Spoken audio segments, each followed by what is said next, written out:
పరిధిలోని 3వ mile centre నందు కోడూరుపాడుకు సంబంధించిన అధికార టీడీపీ నాయకులు బెల్ట్ షాప్లో నిబంధనలకు విరుద్ధంగా తెల్లవారుజామున 5 గంటల నుంచి విచ్చలవిడిగా మద్యం అమ్మకాలు కొనసాగిస్తున్నారు. అధికారులు సైతం మావుల్లా మత్తులో చూసి చూడనట్టుగా వ్యవహరిస్తున్నారు. ఒక పక్క జిల్లా ఎస్పీ ఇలాంటి విషయంలో కఠినమైన చర్యలు తీసుకున్నప్పటికీ కొంతమంది మద్యం మాఫియా వ్యక్తులు తమ ధనదాహానికి ఇటువంటి చర్యలకు పాల్పడుతున్నారు. దీనిపై జిల్లా ఉన్నత స్థాయి అధికారులు ఏ చర్యలు తీసుకుంటారో వేచి చూడాలన్నారు.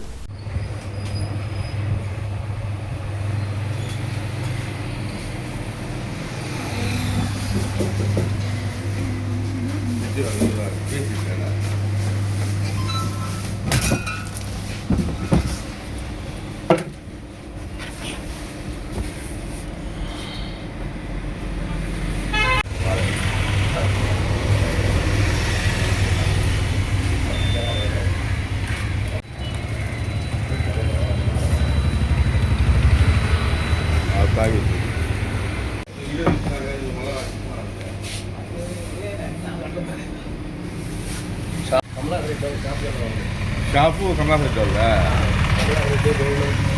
ఎవరిది షాపు? ఇప్పుడు టైం ఎంత? ఇప్పుడు ఈ టైంలో అమ్మన్నారా? ఎవరు అమ్మన్నారంట? షాపు సంబంధించింది ఎవరిదంట? Belt shop. ఇది కూల్ డ్రింక్ షాప్ కదా, ఎట్టమ్మన్నారు? ఎవరిది షాపు? వేణు. ఇంకెవరిది షాపు? టైం 10 పైనగా తీయాలి.